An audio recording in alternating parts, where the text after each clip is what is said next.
বিপদে পড়ার আগে একটু খেয়াল রাখুন এবং একটু যত্নশীল হন। যেমন আমরা অনেক সময় শুনে থাকি Imo call, Imo video call viral, Imo audio call viral, ইমোর পিকচার ভাইরাল, অনেক কিছু ভাইরাল হয়ে থাকে। এটার পিছনে আমরা নিজেরাই দায়ী, কারণ আমাদের মোবাইলে এমন কিছু সেটিং আছে যেগুলো আমরা অন করে রাখি, সেই বিধায় অনেকে আপনার ইমো থেকে স্ক্রিনশট নিয়ে যেতে পারে, ভিডিও রেকর্ড করতে পারে, সবকিছু করতে পারে। তাই সেটা থেকে বাঁচতে হলে আপনাকে অবশ্যই এই ভিডিওটা দেখতে হবে। এবং এই সেটিংগুলো যদি আপনার মোবাইলে চালু থাকে, তাহলে আপনার মোবাইল থেকে কেউ কোনোদিন আপনার ইমো কল থেকে স্ক্রিনশট অথবা ভিডিও কল রেকর্ড করতে পারবে না, কোনো কিছু করতে পারবে না। যদি আমার এই ভিডিওটা ভালো লাগে তাহলে অবশ্যই লাইক শেয়ার কমেন্ট করে যাবেন। আর দেখতে থাকুন কিভাবে আপনার মোবাইল এবং আপনার গ্যালারি, আপনার ইমো আপনি নিরাপদে রাখবেন। Thank you.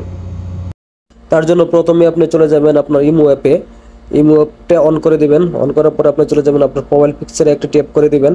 প্রোফাইল পিকচারে ট্যাপ করার পরে দেখেন এখানে লেখা আছে সিকিউরিটি অ্যান্ড প্রাইভেসি, এখানে একটা ট্যাপ করে দিবেন। তারপর এখান থেকে চলে যাবেন, এখানে দেখেন লেখা আছে চ্যাট অ্যান্ড কল প্রাইভেসি, এখানে একটা ট্যাপ করে দিবেন। তারপর এখান থেকে দেখেন এখানে লেখা আছে ব্লক স্ক্রিনশট অ্যান্ড কলস, এখানে দেখেন এখানে একটা ট্যাপ করে দিবেন। এখানে ট্যাপ করার পরে দেখেন আপনাদের যেটা অফ থাকবে, এটা যদি অফ থাকে তাহলে এটাকে অন করে দিবেন, বাস।